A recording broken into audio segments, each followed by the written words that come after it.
Bien, sigo entonces. Buenas tardes, Betty, ¿cómo Buenas estás? tardes, un beso a todos, felicidades a los abuelos. Para ti también. Muchas gracias. Un compañero que no puede estar hoy dejó una pregunta. ¿Cómo no? Que hay muchas personas que le han recomendado el aceite de cannabis. Entonces, quería consultarte a ti específicamente a ver si eso es bueno, si sirve. Entonces yo le dije que bueno, que iba a transmitir la pregunta porque así queda grabada la respuesta.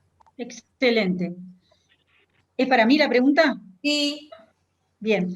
Yo, hoy, normalmente, capaz que lo decimos al final de la charla del encuentro, pero hoy lo quiero decir al principio y es realmente agradecer a todos por esta instancia de reunión, ¿verdad? Ustedes saben que realmente si lo pensamos y lo valoramos, vemos que estos encuentros son muy importantes y yo lo digo porque realmente valoro el esfuerzo de todos ustedes por estar acá. No quiero dar nombres, algunos más, otros menos, pero yo sé que todos los que están hoy en esta reunión hacen un esfuerzo por estar presentes. Y vaya entonces el agradecimiento y reconocimiento. ¿Es así? Muchas gracias. Un beso para todos. Gracias. Bueno, con respecto a la pregunta, ¿cómo no? Nosotros tenemos que acostumbrarnos a tener un espectro amplio de posibilidades de tratamiento para las enfermedades. Hoy día, la medicina canábica está teniendo una evolución importantísima con el uso medicinal, ¿verdad? En muchas patologías. La medicina canábica empezó su desarrollo con la medicina oncológica. Comenzó desarrollándose para mejorar la calidad de vida de pacientes oncológicos. Cuidado, no estoy hablando de curación, estoy hablando de calidad de vida. Mejora el sueño, mejora el estado de ánimo, mejora el apetito, mejora el dolor. La medicina canábica tiene un porqué, un motivo. La medicina canábica no es ningún invento, sino que por el uso, a través del uso recreativo del cannabis, se comenzó a investigar lo que hoy conocemos y hemos llegado al uso medicinal del cannabis, porque nuestro organismo, lo digo hoy, ya lo hablamos en otra charla el año pasado, pero lo repito, nuestro organismo tiene un sistema endocannabinoide. O sea, cuando nosotros tomamos cannabis, ingerimos cannabis, actúa en receptores que nuestro organismo ya tiene. Y ese es el porqué de la acción del cannabis. Bien, con respecto al cannabis medicinal y enfermedad de Parkinson, sí. Tenemos que acostumbrarnos a usarnos si el paciente lo requiere y las condiciones lo permiten. Es una medicina que tiene que estar al alcance y cuando nosotros nos encontramos con que el colega no está informado o a su vez el colega lo indica, pero el paciente tampoco rehúye tomarlo o tiene dudas, tiene que haber una instancia de información para un lado y para otro, tanto para el lado del colega, del profesional, como para el lado del paciente. ¿Qué cosas podemos esperar del uso del cannabis medicinal? Las cosas que podemos esperar como positivas con el uso del cannabis en la enfermedad de Parkinson son, yo creo que las podemos resumir 2 o 3. Primero, sin duda que puede usarse para mejorar el dolor que provocan las disquinesias y distonías. Segundo, puede mejorar la amplitud del temblor. Y tercero, mejora el descanso. La forma más común que nosotros tenemos al alcance en nuestro país de medicina canábica son las gotas, el aceite de cannabis. El aceite de cannabis tiene para todos entendernos, su graduación, en lugar de miligramos es otro porcentaje, Entonces, el médico tiene que saber con qué empezamos, en qué hora tomarlo, cuántas veces al día, qué cosas negativas nos puede provocar. Entre las cosas negativas que nos puede provocar o que tenemos que advertir al usuario cuando nosotros le indicamos, es capaz que la posibilidad de algo de somnolencia. Por eso la dosis mayor, y dependiendo de la forma de aceite de cannabis que usemos, normalmente la dosis mayor o la dosis más grande, usando un término común, se usa siempre en la noche. Pero es puede ser muy útil en determinados pacientes la asociación de alguna forma de terapia canábica en la enfermedad de Parkinson. No tiene nunca la medicina canábica, a ver, vamos a usar un concepto amplio, no tiene contraindicaciones, ¿verdad? Simplemente tenemos que saberla hacer interactuar con la patología del paciente, con la edad del paciente y la medicación asociada. Por ejemplo, tenemos que saber si el paciente está usando psicofármacos cuando usamos derivados del cannabis. Entonces, la exploración clínica, la medicación que el usuario toma, el por qué se lo vamos a indicar, tienen que quedar bien claros y, por supuesto, también qué debemos esperar y para qué damos el aceite de cannabis. El aceite de cannabis obviamente no cura, pero sí puede servir para mejorar la calidad de vida del paciente.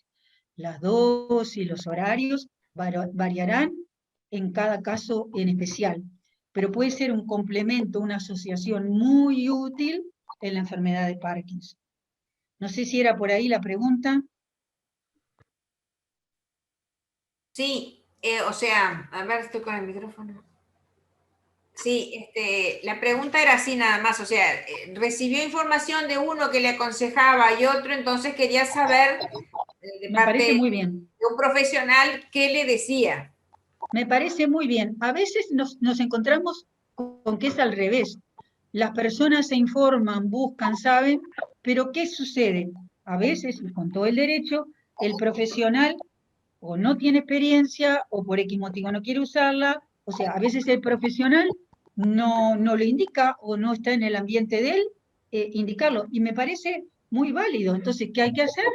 Derivar al servicio adecuado para que él indique cómo asociarlo, porque no todos sabemos todo, digo, apenas, no sé si sabemos algo, pero lo mejor cuando uno desconoce el tema es informarse y en el ámbito médico profesional hacer la derivación correspondiente para el uso de este medicamento, ¿verdad? Porque es lógico que a veces hay colegas que no están, que no les interesa o no están actualizados o simplemente no desean usar medicina canábica, y ahí corresponde, si el usuario está indicado, si el usuario está interesado en hacer la consulta correspondiente con el servicio indicado, los profesionales expertos en este tema, ¿verdad? Me parece muy adecuado, porque a veces es al revés, el paciente sabe para qué se usa, pero el profesional a veces tiene dudas o no, y a veces al revés, es el profesional que le indica al usuario y el usuario tiene temores que tiene que saber solucionar o saber disipar con la investigación y ponerse al día en las expectativas, ¿no? Muy bien, muchas gracias. ¿Y cuál es el tema de hoy? Bueno, el tema, el tema de hoy. Bueno, yo elegí algo que me parece muy sencillo, pero capaz que a veces trae alguna consulta útil o es útil para los pacientes. Con respecto a esto, ¿ninguno de los que están acá tienen otra pregunta con respecto a medicina canábica? Sí, Sergio. Y a su entender, ¿cuál es el máximo que se puede tomar de cannabis? No hay un tope. El tope depende de los efectos secundarios. El tope en realidad depende de la sedación que provoque la forma de cannabis que tomamos. Yo hablé fundamentalmente, lo que tenemos más al alcance en Uruguay es el aceite de cannabis, las gotas, ¿verdad? Sí.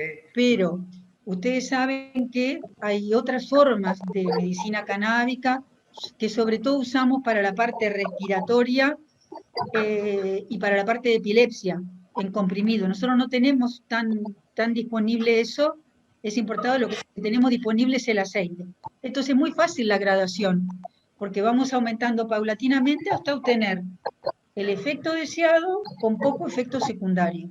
O sea que no hay un techo, el techo es los efectos secundarios y hablamos especialmente de la sedación y somnolencia.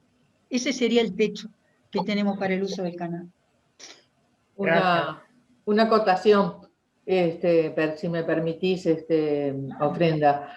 Claro. Hay que tener presente de que oficialmente solamente en farmacia se puede adquirir las gotas que tienen una determinada cantidad de cannabinoides y THC en muy bajas proporciones.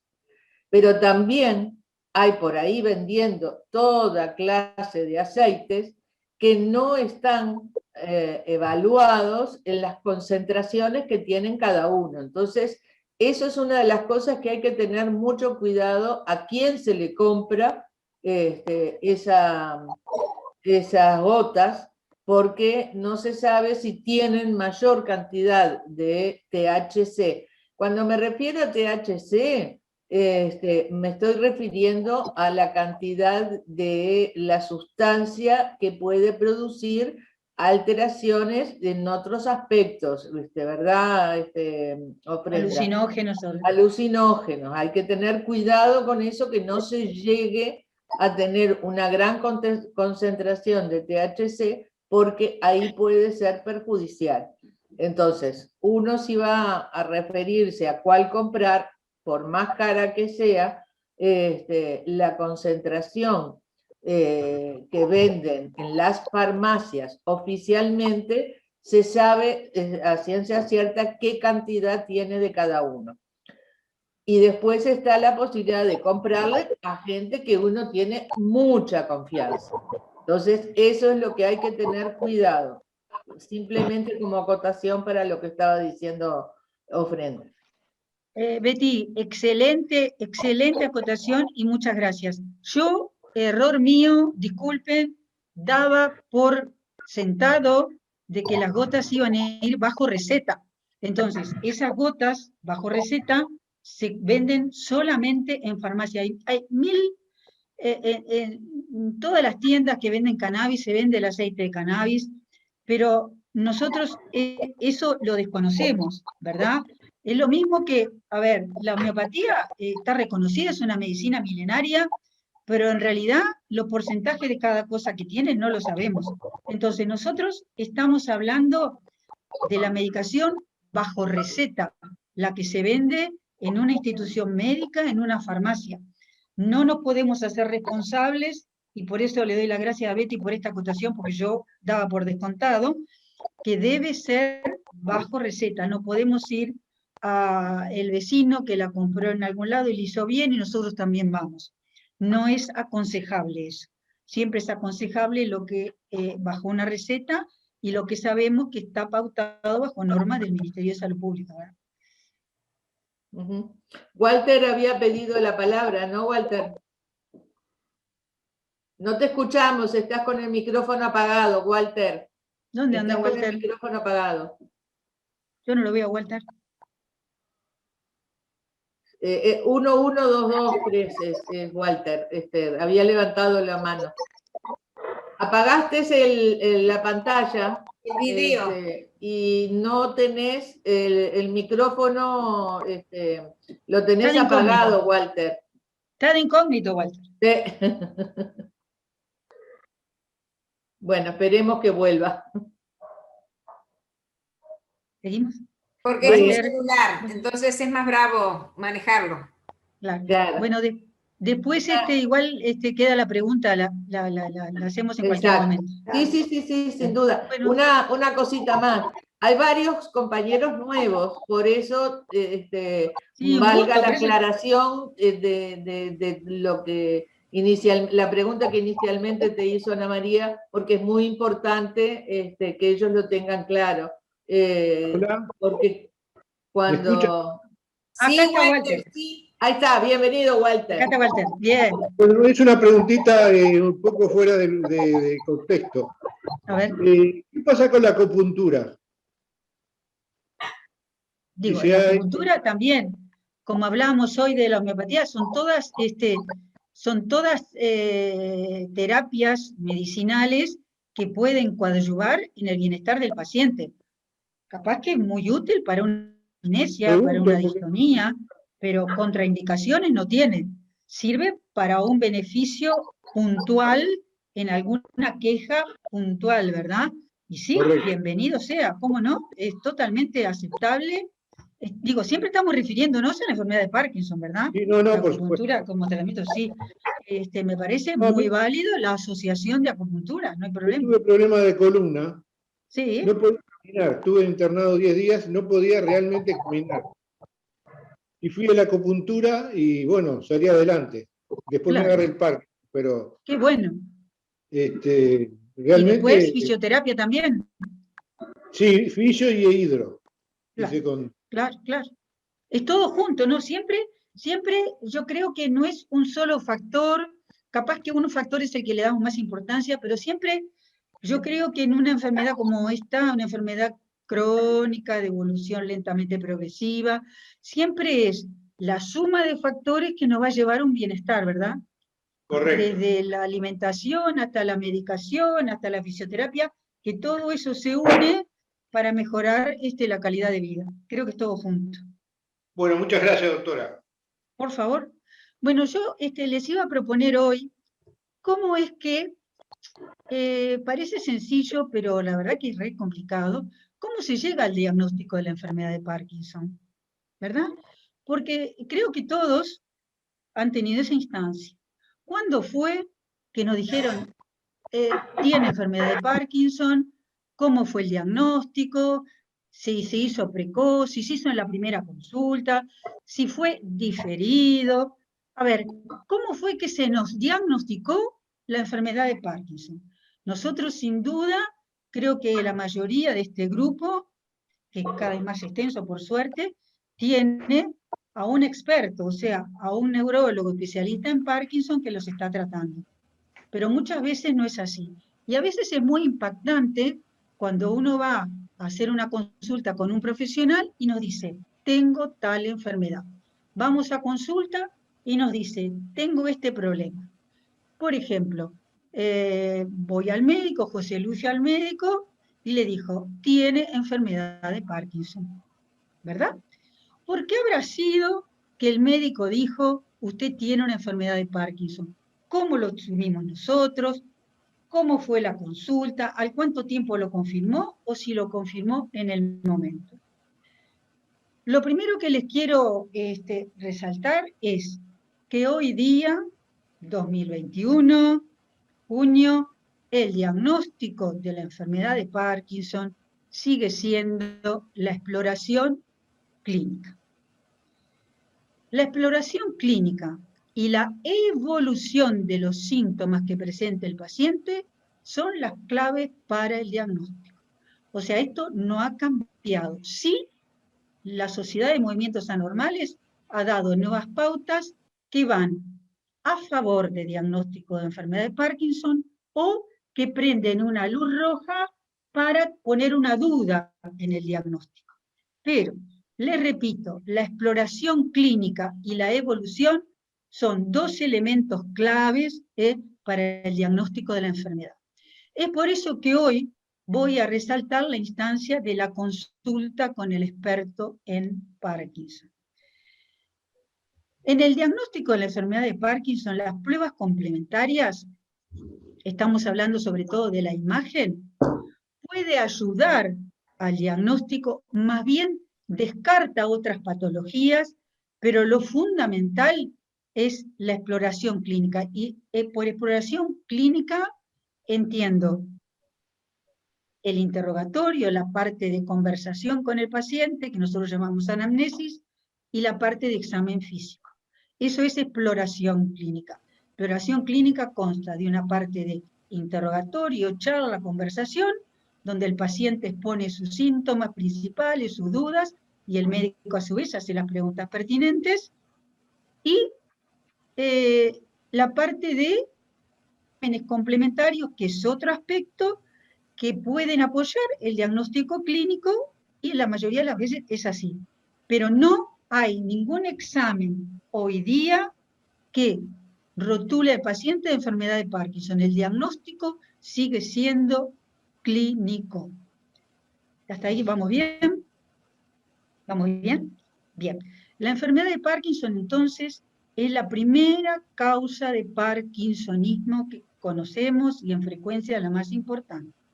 Pero hay otras causas que son los parkinsonismos sintomáticos, como por ejemplo el parkinsonismo por medicamentos o farmacológicos, que es la segunda causa más importante de parkinsonismo.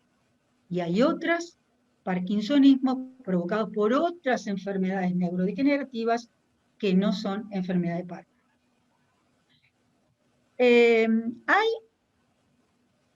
banderas rojas, digamos, alertas, que por un lado nos hacen plantear que sí, que el usuario tiene una enfermedad de Parkinson, pero por otro lado también hay banderas rojas que nos hacen pensar que el paciente no tenga una enfermedad de Parkinson, ¿verdad? ¿Cuáles son los datos o los puntos o las luces rojas que nosotros tenemos para pensar en la consulta que sí, que el paciente tiene una enfermedad de Parkinson? Y acá viene la gran dificultad, y es que está implícito para el diagnóstico de la enfermedad de Parkinson la evolución. Según una actualización del 2017 de la Sociedad de Movimientos Anormales, una de los datos a favor de que se trate de una enfermedad de Parkinson, ¿sabe cuál es? La respuesta positiva al tratamiento por levodopa.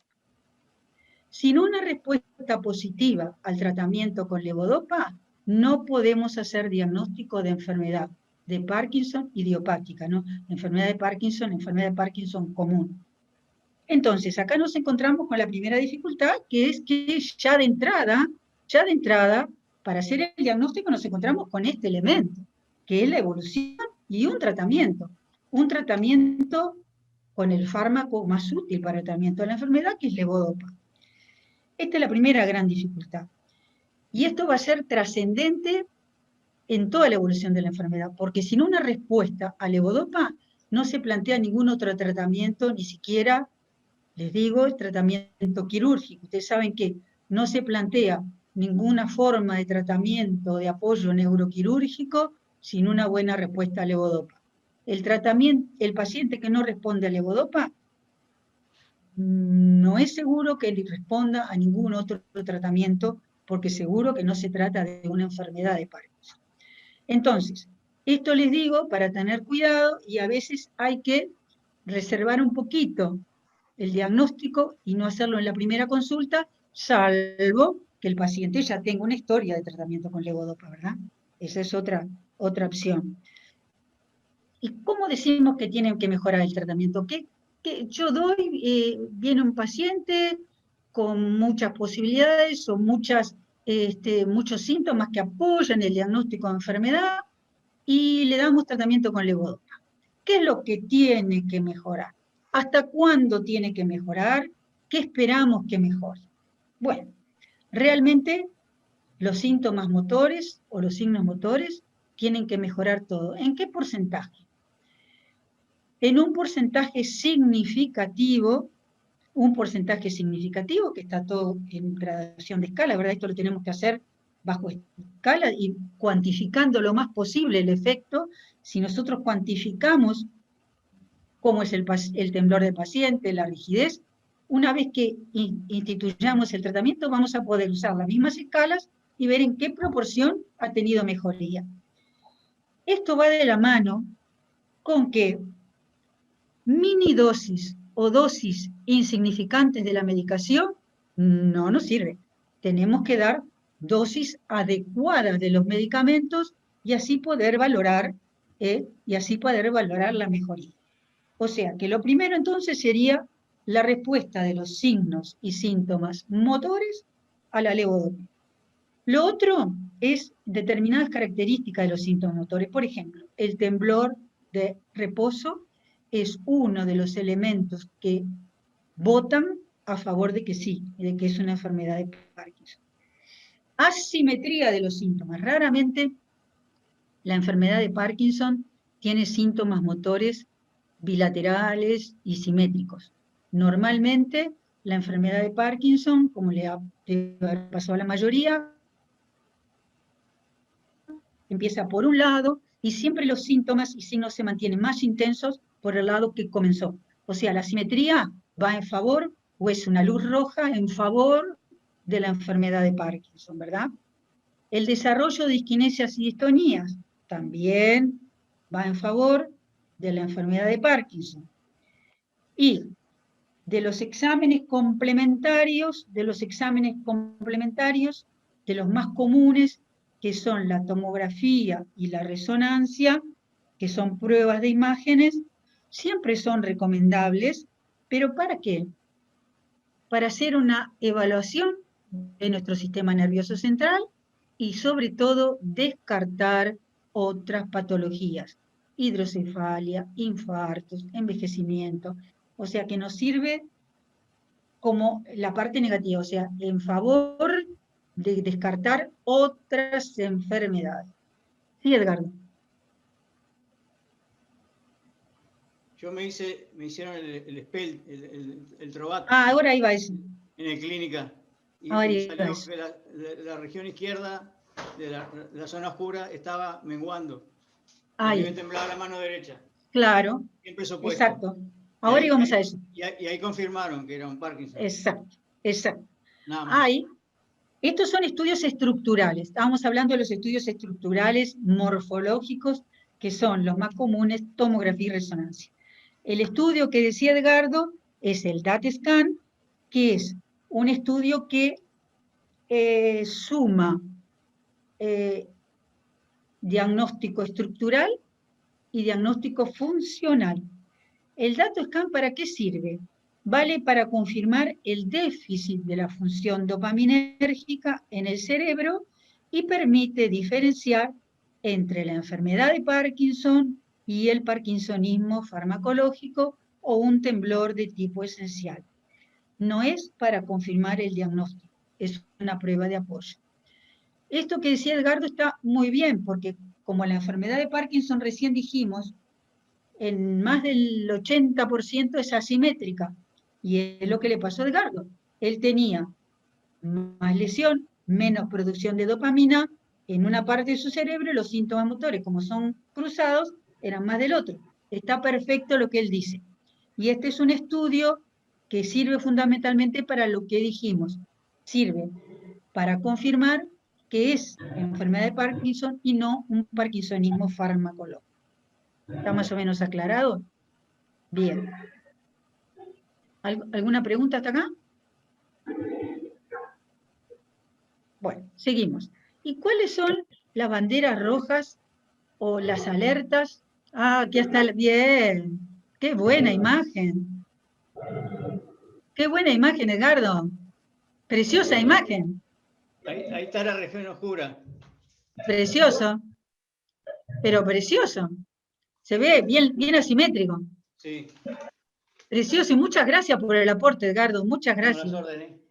Muchas gracias. En lo que pueda ayudar. Bueno.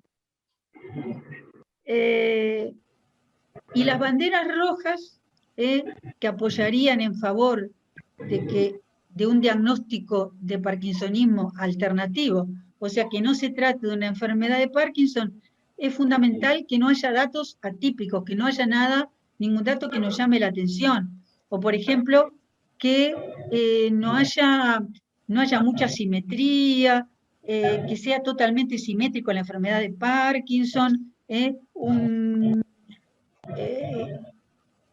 por ejemplo, que sea muy rápida la evolución, que en pocos meses hayamos llegado a un estado muy complicado de la enfermedad. Todas esas situaciones nos hacen revalorar o repensar el diagnóstico. Lo otro que le quería decir, que ya hemos hablado también a veces, que ¿cuándo pedir al médico? Porque hay muchas familias que tienen la interrogante, ¿verdad? O tienen más de un integrante de la familia, que puede haber alguien con temblor de tipo esencial, otro con enfermedad de Parkinson, y a veces los integrantes de la familia preguntan, digo, ¿y qué pasa con la descendencia? ¿O cómo podemos saber si algún integrante más de la familia va a tener o puede tener enfermedad de Parkinson? O sea, ¿cuándo pedir un estudio genético? Lo primero que tenemos que decir y que saber y tener bien claro es que un estudio genético no debe realizarse rutinariamente. O sea, no es de orden cuando uno va a la consulta que le pidamos un estudio genético. ¿Cuándo tiene que hacerse? Bueno, siempre estar de acuerdo con recomendaciones concretas, con un porqué definido, incluyendo, o sea, ustedes saben que la exploración genética siempre va de la mano de un consejo genético, y esto tiene que llevarse a cabo siempre por expertos en este tema. O sea, el estudio genético se hace siempre que tenga motivos, razones, y no de manera rutinaria.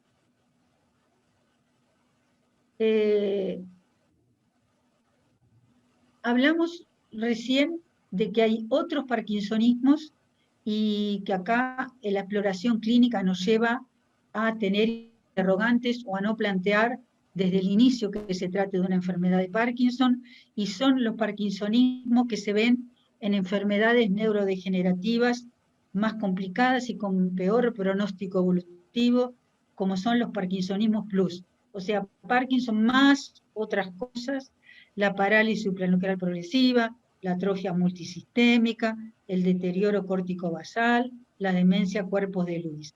Todas estas enfermedades tienen elementos de Parkinson, pero asocian otros elementos que son los que el médico tiene que determinar con la exploración clínica a la que hacíamos referencia hoy, ¿no? Lo que yo le quería decir es que después de la enfermedad de Parkinson, el parkinsonismo más frecuente, como recién hablábamos, es el inducido por fármacos. Y yo siempre le doy mucha relevancia a este aspecto. ¿Por qué? Es muy relevante hacer una investigación de la parte farmacológica del paciente. ¿Por qué? Porque esto puede tener un tratamiento específico. Si nosotros determinamos que se trata de un parkinsonismo farmacológico, tiene su tratamiento específico. El parkinsonismo causado por fármacos o parkinsonismo farmacológico es la segunda causa más frecuente de parkinsonismo. ¿Y por qué se produce? ¿O cuáles son los fármacos que más frecuentemente están implicados? Y son los fármacos los que se usan especialmente en el tratamiento psiquiátrico, o sea, los que bloquean los receptores dopaminérgicos, que se llaman neurolépticos. Hay otros fármacos, además de neurolépticos, que tienen una estructura química muy parecida y que también pueden provocar parkinsonismo. Estos medicamentos pueden ser algunos que se usan para mareos, otros para vómitos, o sea, no solo los neurolépticos pueden provocar parkinsonismo, sino toda una serie de fármacos que están vinculados con los neurolépticos por su forma clínica pueden tener la capacidad de provocar parkinsonismo. Nuevamente, esto es la exploración clínica lo que lo tiene que determinar, y ahí tiene que aparecer la duda, el interrogante, para saber determinarlo. ¿Sí, Edgardo? ¿La prednisona está en la lista esa? No. No, me alegro. No. Bueno, ¿alguna pregunta hasta acá? Bueno, entonces decimos que el diagnóstico de la enfermedad de Parkinson, le repito nuevamente, es clínico. y la neuroimagen estructural sirve para descartar las causas secundarias, ¿verdad? Muy bien. Y como apoyo al diagnóstico diferencial de parkinsonismos atípicos. Entonces, ¿cuáles serían los criterios que usamos para estandarizar y homogeneizar? Digo, para que todos tengamos las mismas pautas para diagnosticar una enfermedad de Parkinson. Aquí, las sociedades internacionales son las que tienen sus pautas y son las que nosotros usamos. Como yo les dije al principio, en el 2015, la Sociedad de Parkinson del Reino Unido publicó nuevos criterios que han sido validados con expertos. Pero esto ha sido cambiado por la sociedad, y la Sociedad de Movimientos Anormales ha hecho algunos cambios a estas pautas porque tienen mayor sensibilidad y especificidad para el diagnóstico. Las pautas o los puntos a favor, la bandera roja a favor de que no sea una enfermedad de Parkinson, enfermedad o idiopática, son la progresión rápida de los síntomas. Por ejemplo, llegar a usar una silla de ruedas antes de los 5 años del inicio de la enfermedad. Segundo, o sea, la rápida evolución. La enfermedad de Parkinson tiene una evolución lenta. Segundo, ausencia de progresión, o sea, al revés. O que evolucione muy rápido o que evolucione muy lento.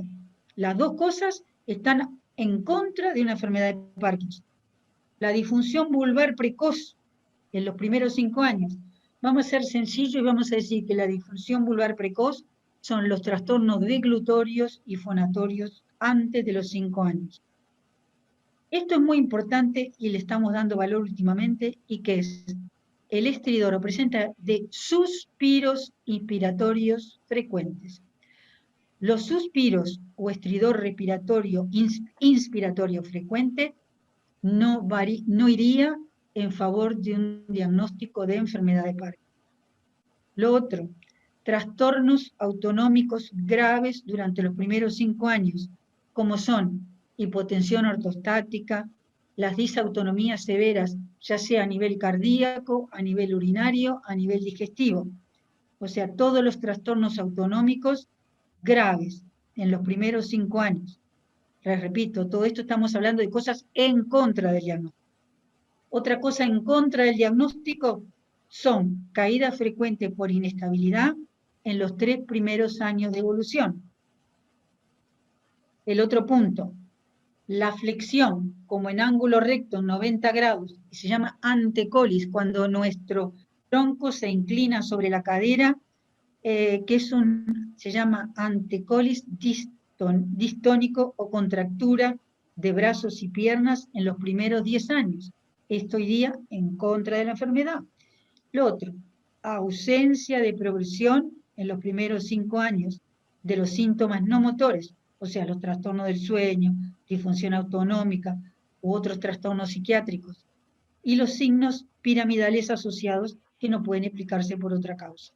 Todo esto va en contra de lo que es la enfermedad de Parkinson. Muy bien, y ahora iríamos a las cosas que son a favor de lo que es la enfermedad de Parkinson, ¿verdad? Los puntos a favor de lo que son la enfermedad de Parkinson. Lo que va a favor de la enfermedad de Parkinson es evolución asimétrica de los síntomas motores, ya hablamos de la respuesta positiva a L-Dopa, la presencia de trastornos neuropsiquiátricos leves, desarrollados con una progresión muy lenta en los primeros 5 años, pero siempre tener en cuenta la evolución y la respuesta a la levodopa y la asimetría de los síntomas. Esto sería lo que nos lleva a inclinarnos a favor o en contra del diagnóstico en la enfermedad de Parkinson. Esto implica, y este es el motivo de un poquito de la charla de hoy, que la exploración clínica, o sea, la consulta con nuestro experto neurólogo en Parkinson, sea lo más productiva posible. en cuanto al interrogatorio, a que nosotros brindemos nuestros síntomas, expliquemos qué es lo que nos pasa, y el colega explicar cuál es la situación, cuáles son las posibilidades de tratamiento, cuál es la evolución, y plantear los exámenes correspondientes si es que alguno es necesario para ese diagnóstico. Entonces, yo lo que les quería destacar, que esto ya lo habíamos hablado también en alguna oportunidad, es que es muy útil llevar a la consulta un planteo, cosas escritas, llevar la consulta organizada, porque es real que a veces no hay demasiado tiempo, todo el tiempo que se requiere para la consulta, y es muy productivo, muy útil, tanto para el médico como para el paciente, llevar las cosas no encaminadas, sino los puntos principales, o, a ver, para usar un término común, las quejas fundamentales que nosotros tengamos, y obviamente cuando tenemos medicación, ver cómo la estamos tomando, a qué hora, digo, ser lo más explícito posible en lo que nos pasa, en nuestras quejas, no pasar nada por alto, no pensar que algo es normal sin comentarlo. Por lo tanto, en esta época de pandemia es muy difícil, y por eso yo empecé agradeciendo esta instancia para que todos se puedan expresar. Es muy útil que a la consulta el paciente pueda ir acompañado con la persona responsable, o que cuida, o que acompaña, o que convive con el paciente. Porque va a saber explicar más cuáles son a veces las dificultades que el paciente las va asumiendo como naturales o propias, y si no las explicitamos, a veces el médico no está todo el día con nosotros para saber exactamente cuáles son las dificultades, ¿verdad? Y no irse de la consulta sin tener las cosas claras, por ejemplo, en cuanto a la medicación.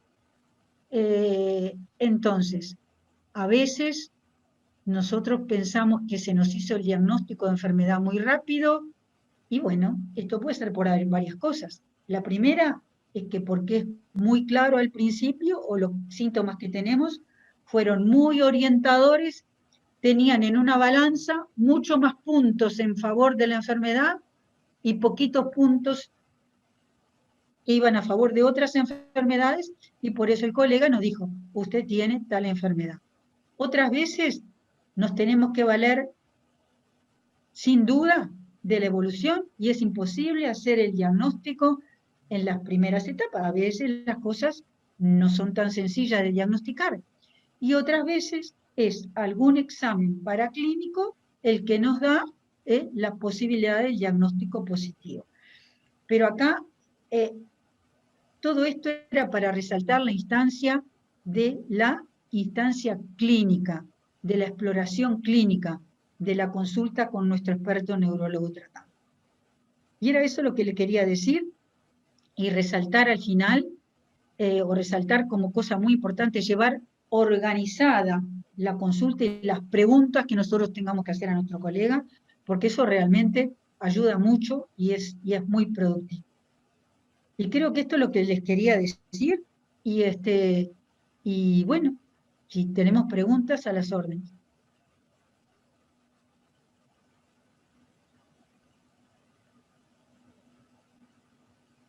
Vamos a darle palabra a Sergio. Sergio.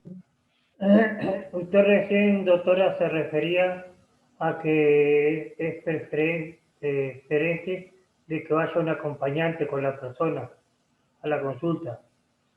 Yo la última consulta que tuve con el neurólogo lo tuvimos que hacer de puerta abierta porque según él no podían entrar más de una persona. Claro. Entonces por mi eso acompañante estaba en la puerta con bochinche de todos lados que no entendimos ninguno de los dos nada. Claro, por eso yo les dije que cada vez, o me parecen muy, muy importantes estas instancias, y si nosotros, no sé a vos qué te parece, Betty, y no sé, Ana María, tener estas instancias, porque hoy día todo esto cambió, la consulta clínica cambió normalmente, y esperemos que esto, pueda revertirse en algún momento.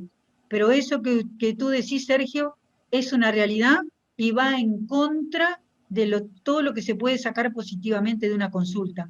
Porque no se olviden que yo no conozco, a ver, si tomamos un total del 100% de los parkinsonianos, tenemos que decir que los que viven solos son muy bajo porcentaje. Hay personas que viven solas, pero es muy bajo los porcentajes. Nosotros, voy a decir una cosa histórica, porque ya soy muy viejita. Cuando nosotros, ya soy muy viejita. Me deja para mí. Muy viejita. A ver la mano. A ver la mano. Bueno, y capaz que algunos se acuerda. Cuando nosotros hacíamos los controles clínicos los sábados en la Policlínica Neurológica con el profesor Chousa, que estábamos 12 horas, desde las 8 de la mañana hasta las 8 de la noche, porque hacíamos control de la medicación, ningún paciente parkinsoniano estaba solo. Todos venían acompañados y todos con personas que vivían con el paciente. O sea, que eso es algo que los psicólogos conocen bien, y es que el paciente parkinsoniano raramente viva solo o esté solo. Por eso me parece muy adecuado que en la consulta el aporte de la persona que viva, que conozca, que sepa cómo se maneja el paciente, me parece que aporta mucho, Y les repito, esto tiene un apoyo en eso, que es muy raro que los pacientes parkinsonianos estén solos. Eso, a diferencia de otras patologías, ¿no? A diferencia de otras patologías, en el Parkinson pasa eso. El paciente parkinsoniano, la mayoría de las veces, está acompañado. Sí. Bueno, por ejemplo, en mi caso, yo siempre acompañé a mi esposo toda la vida. Pero hoy en día, con esta pandemia, claro, muchos nos dicen es que es por teléfono, ni los ven. Y el teléfono los inhibe a decir realmente lo que pasaron. Exacto. Y yo también les comento, les digo, lo que pasa es que a veces el mismo parkinsoniano no se da cuenta de cosas que el familiar sí.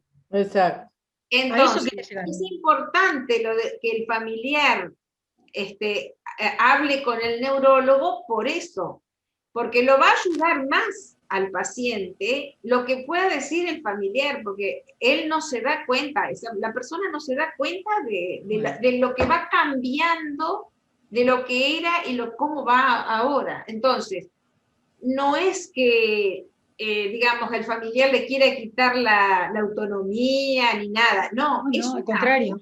Al contrario. No, al contrario, es una ayuda. A eso quería llegar, a la importancia, a la importancia en la exploración clínica del aporte del paciente, porque es el que vive la enfermedad, pero de los que viven también, de los que están con el paciente también, porque la viven igual, ¿verdad?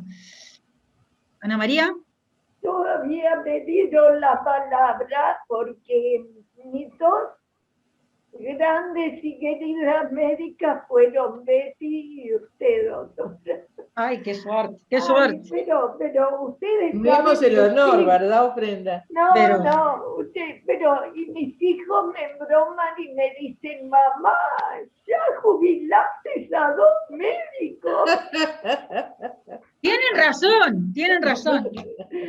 Cuando dijo viejita usted, doctora, yo ya 87. Pero tenemos nuestra historia, ¿verdad, Betty? Sin duda. Tenemos nuestra historia, por suerte. Pero, a mí me atiende un médico hace un año, después que usted se retiró, doctora Medina, que no lo conozco, porque cuando me iba a atender empezó la pandemia esta. Entonces, lamentablemente, lo que he hecho durante este año es repetir medicación. Horrible. Es lamentable. Terrible, es lamentable, pero es así. Bueno. Y aquí ven la razón. Y aquí ven la razón de por eso yo empecé la conversación esta al revés, agradeciendo que pudiéramos tener estas instancias, porque cuando ustedes tienen la consulta con el experto, el neurólogo indicado, a veces ni siquiera lo ven, porque es una llamada telefónica, ni siquiera es una videollamada. No lo conozco. Entonces, Hace un año digo, que me atiende, pero nosotros es horrible. tenemos que, yo creo que todos los que están acá, y si hay gente nueva también, hay que valorar esto porque es una instancia que me parece que de alguna manera reflota ese contacto, ¿no?, con el médico y de poder hacer preguntas y de intercambiar. Exacto. Pero tengamos fe, esto va a salir adelante, tengamos fe. Exacto, a ustedes se les pregunta todo aquello que le preguntaríamos al médico cuando estábamos frente a frente. Ahí está, ahí está. ¿Cuántas veces usted me dijo al final, Ana María, este Gastón no te sirve? Y yo me compré otro tipo de Gastón, pero me Dice veía, gastar, Ana María. pero me veía, pero ahora que... Y ahora está sin bastón, y ahora está sin bastón. No, lo tengo acá, lo tengo acá. Lo tengo Ah, al mirá, lado. el de 4 patas. Sí, Bien. y ya empecé a caminar prácticamente, a veces hasta me olvido del bastón. Pensar que después del COVID no caminaba. Y los otros días dije, ¿a dónde dejé mi bastón? Me olvidé del bastón. No, pero es cierto. Y yo creo, sí, realmente que lo que usted dice es muy cierto, porque todas esas dudas que personalmente no se pueden hacer, se las hacen a ustedes. Así que muchas gracias. No, gracias por Bueno, nada. esa es la idea, ¿no? De que para eso estamos los neurólogos acompañándolos, para evacuar dudas y darles un poco de información para que estén al día con la temática y vayan tomando conciencia de si cambió alguna situación para poder decírselo a sus propios médicos tratantes. Edgardo desde hoy ha levantado la mano varias veces y José Luis también. Vamos con Edgardo, que está ansioso, me parece. ¿Dónde está Edgardo? Acá, Edgardo. Sergio, así que podés ir con tu novia si querés también. Claro, Con claro, tu novia también. Ah, mirá, No. pícaro lo que era. claro, claro, Voy claro. Yo Voy ya con llevo... mi hija. Edgardo, mientras sea una, no hay problema. 2 no nos traigan. No, pero se pueden arreglar. Con una alcanza. No, yo le quería hacer una pregunta a Ya Betty y llego. Ofrenda. ¿Los neurólogos se pueden jubilar antes de los 60? No. No sé. Porque no representamos nuestra edad, por eso. ¿Viste? Acá algo raro hay. Nos echaron, Betty. El problema es que nos echaron. No digan nada, que yo ya hace 8 años que estoy jubilada. Nos echaron, nos echaron. Edgardo sigue con la mano en alto y está José Sí. Luis, que también está Marcelo. para preguntar. Mientras Edgardo habla, José No. Luis que vaya levantando el micrófono que lo tiene apagado. Yo ya llevo 12 años y voy para 13. Estás bárbaro. Está bárbaro también. Sí, A ver pero si se ve. cuando me pongo off, quedo seco ahora. Hasta que no me hace efecto el liceoral el siguiente, no me quedo seco. ¿Qué quiere decir? ¿Que no te alcanza el efecto? No, me quedo sin dopamina ninguna. Claro. Ya no Yo tengo, no entendí dopamina lo que tengo. preguntó. No, fue un comentario Ah. que dice que tiene una clara pérdida de eficacia de la medicación, digo, que no le alcanza hasta la próxima. Bueno, ahí hay que hacer un cambio en el tratamiento, una adecuación del tratamiento. Tengo fluctuaciones. Ahí está. Eso, la verdad, amerita una reevaluación, reestructura del tratamiento, pero no me animo a decírtela. Bueno, el miércoles inauguro a la doctora de Hues, Ajá. en la española. ¿A quién vas a ir? Hues. Diegues. Diegues. Diegues. Ah, Elena. Elena. Sí. Sí, tengo Elena entendido. haciendo consulta. Sí. Bien, cómo no, excelente. Excelente. En la española. Ella es parkinsonóloga. Perfecto. Así que vamos a ver ahí. Ella ¿Cómo tiene no? una consulta especial para los parkinsonianos. Y ella atiende esa policlínica exclusivamente. Exclusiva para parkinsonianos. Bueno, José Luis quería preguntar algo. Buenas tardes a todos. Hola. Quería decir de que cuando me diagnosticaron el Parkinson, y para saber qué tenía que decir, sobre todo con la consulta telefónica, adopté una libretita donde anoto los cambios que tengo en mi forma de proceder y en mis acciones. Por ejemplo, Excelente. ponerme los pantalones, Excelente. ponerme las De medias. vestir.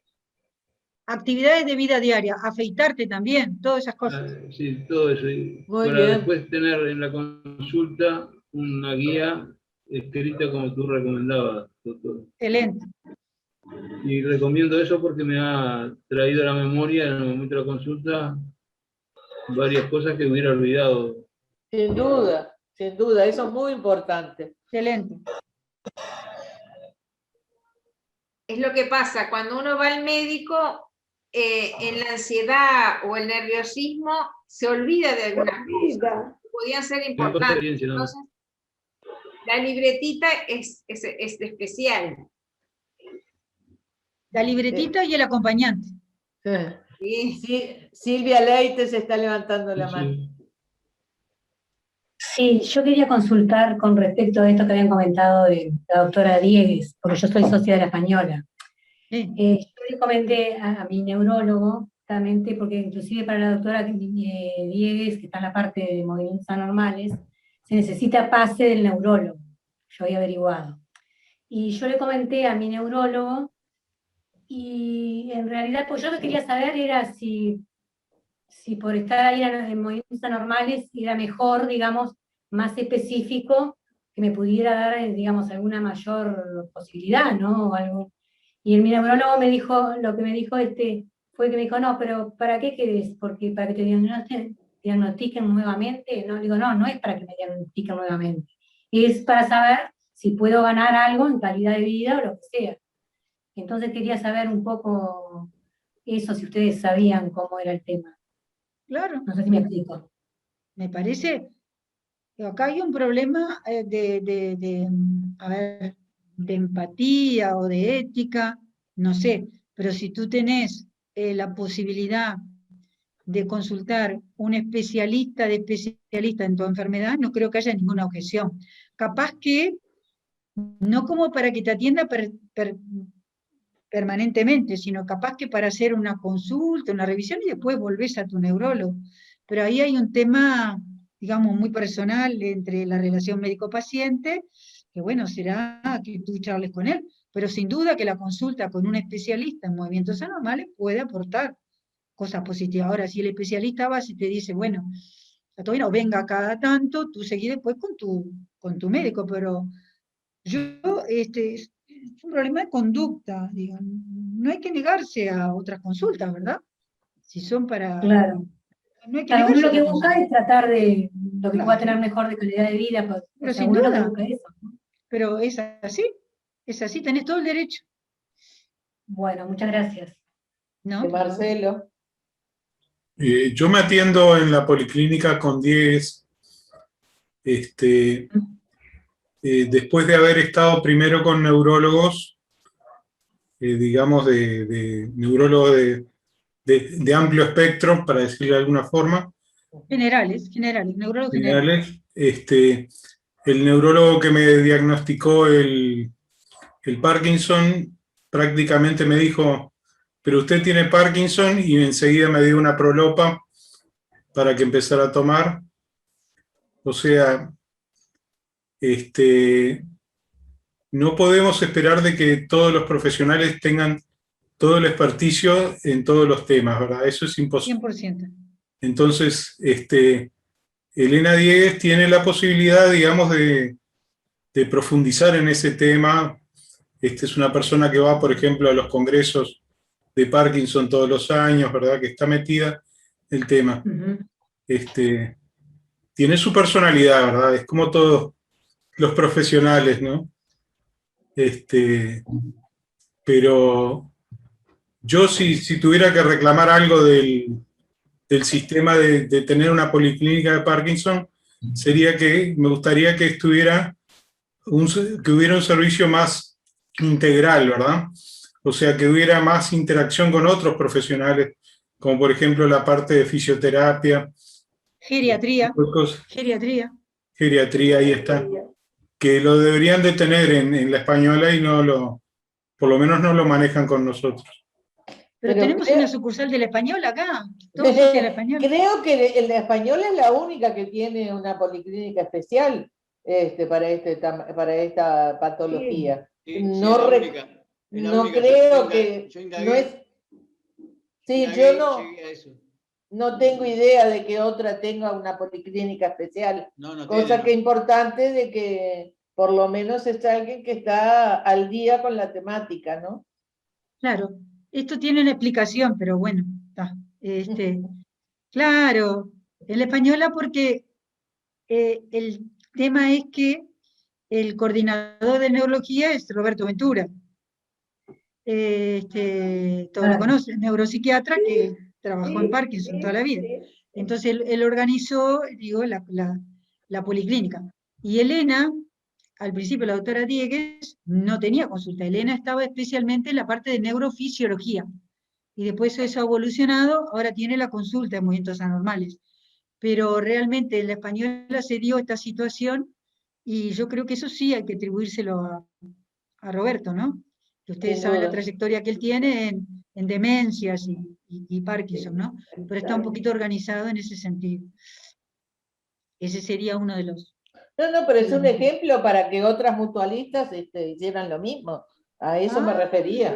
Sí, sí, pero sin duda que sí. Lo mismo que con otras patologías. Por ejemplo, la parte de epilepsia, epileptólogos es muy difícil encontrar. Sin duda. Especialistas en esclerosis múltiple. La neurología tiene unas cuantas subespecialidades que hay que atenderlas a todas por igual, ¿verdad? Hay que atenderlas a todas. Y además todo avanza, por suerte tenemos una muy buena evolución en todas las partes de tratamiento y la puesta al día es fundamental. Sin duda. ¿Alguien más que quiera hacer alguna otra pregunta? ¿Algún aporte? Hace 50 años que tenemos los mismos medicamentos. No hay evolución. Bueno, cuando yo estaba en clínica, el doctor Chousa, y yo estaba en la farmacia del hospital de clínica, hacíamos las obleas chiquititas cuando se empezó a probar la levodopa en Uruguay.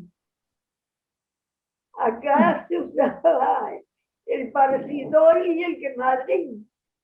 Y empezamos haciendo las cápsulas, los placebos. ¿Quién me iba a decir de un día? Siempre trabajando con eso. Siempre trabajando con eso. Yo entré en el año 1955, prácticamente cuando se inauguró la clínica. Yo nacía. Usted me está diciendo vieja. Sí, ya van casi 70 años de que la levodopa se está usando en Uruguay. Claro. Como medicamento popular. Me acuerdo ya que hacíamos cápsulas, obleas, chiquititas y placebos y con cantidad y preparábamos. Claro. Bueno, yo les quiero recordar que en la parte farmacológica ha habido avances y los avances que hemos tenido están orientados sobre todo a la parte más complicadas de la enfermedad, o sea, a la parte más evolutiva de la enfermedad. Para eso es que tenemos más enfermedades. Claro, pero... Rigotide. Los parches de Rigotide. Pero son incomprables, $300 salen una caja. No son populares como la levodopa. Claro, pero a ver, vamos a ver, yo creo que hay que valorar mucho los avances en neurocirugía funcional que se han hecho para la enfermedad de Parkinson, ¿verdad? Eso es realmente espectacular y creo que la parte de tratamientos genómicos está avanzada, no es de uso popular, pero ha habido avances. capaz que la parte farmacológica no ha alcanzado todavía una divulgación, o no ha habido nada más eficaz que la levodopa. Pero bueno, son todos avances, y la parte de neurocirugía funcional y la parte en genómica molecular de la enfermedad de Parkinson fueron lo que más ha avanzado últimamente, ¿no? Sin duda.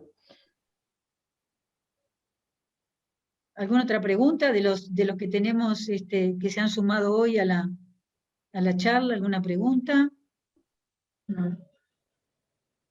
Bueno, entonces yo creo que lo positivo es resaltar eso que hoy está faltando, y que es la consulta clínica.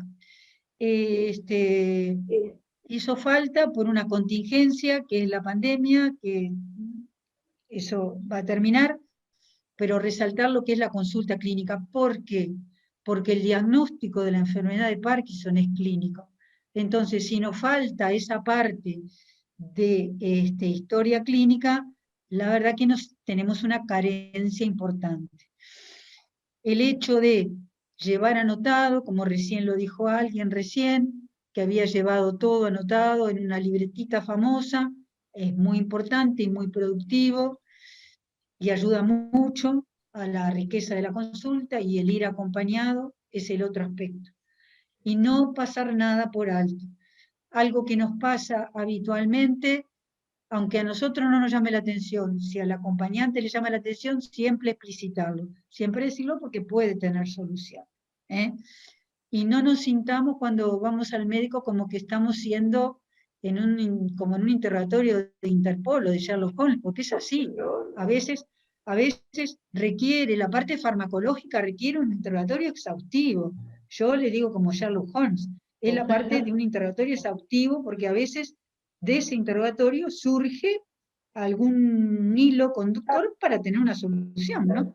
Entonces, nunca tomarlo como a mal, o tomarlo de alguna manera que no corresponde, porque va hacia el lado de poder tener una solución.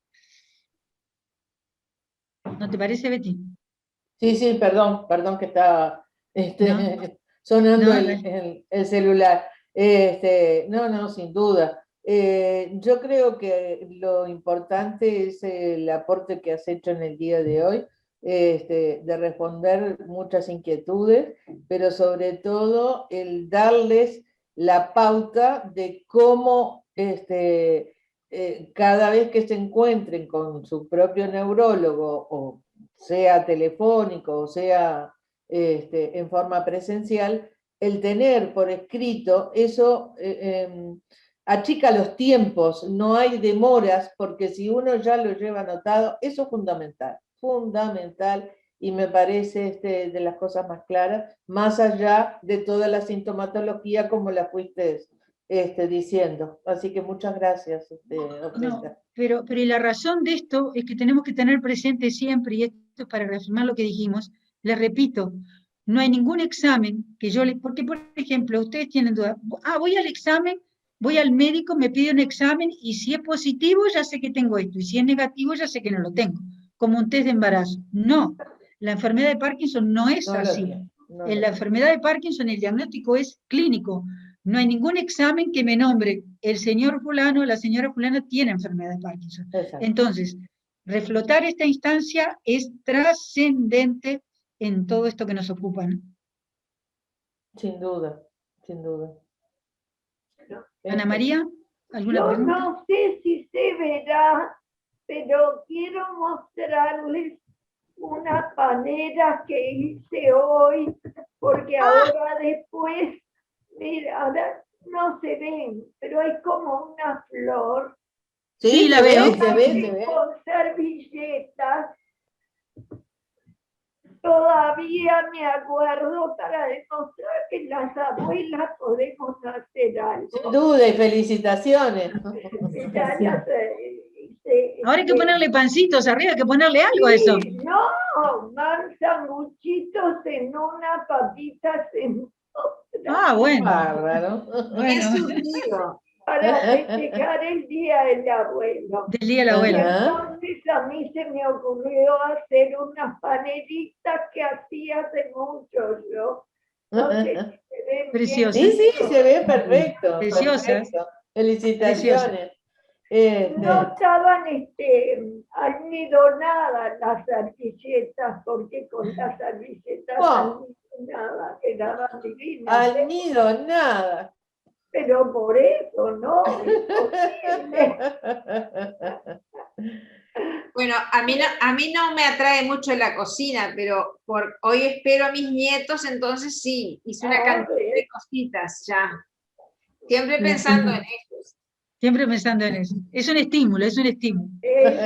Tal cual. Yo me quiero despedir, no sin antes volver a felicitar a los abuelos y darle una linda bienvenida a Julio Clavijo, que ha estado muy calladito observando todo, pero hacía mucho que no lo veía, así que me alegro mucho. Y hola, Julio.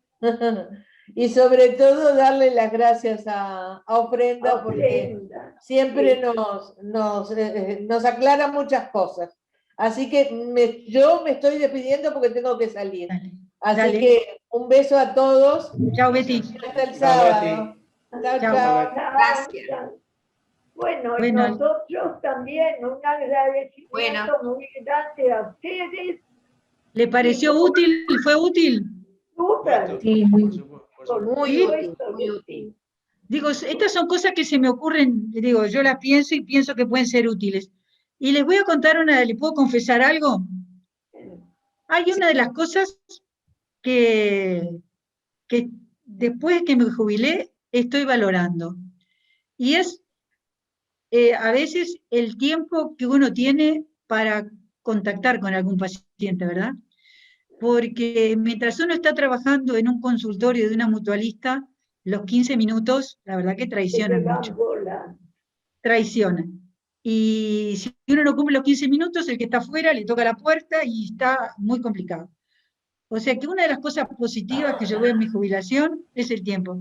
Porque realmente cuando un paciente me llama por teléfono, me pregunta, la verdad que uno lo hace con mayor, sin esa premura de lo que es cumplir para una institución, ¿no? Entonces me parece que en ese sentido uno también está más tranquilo para poder escuchar y poder brindar algo en la medida que se pueda.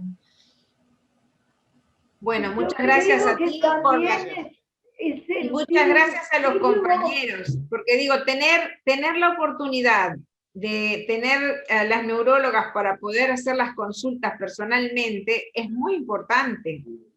Muy importante. Muchas gracias. Bueno, feliz día a los abuelos. Gracias. Y que pasen muy bien. Gracias. Nos vemos en la próxima. Nos vemos en la próxima. Chao.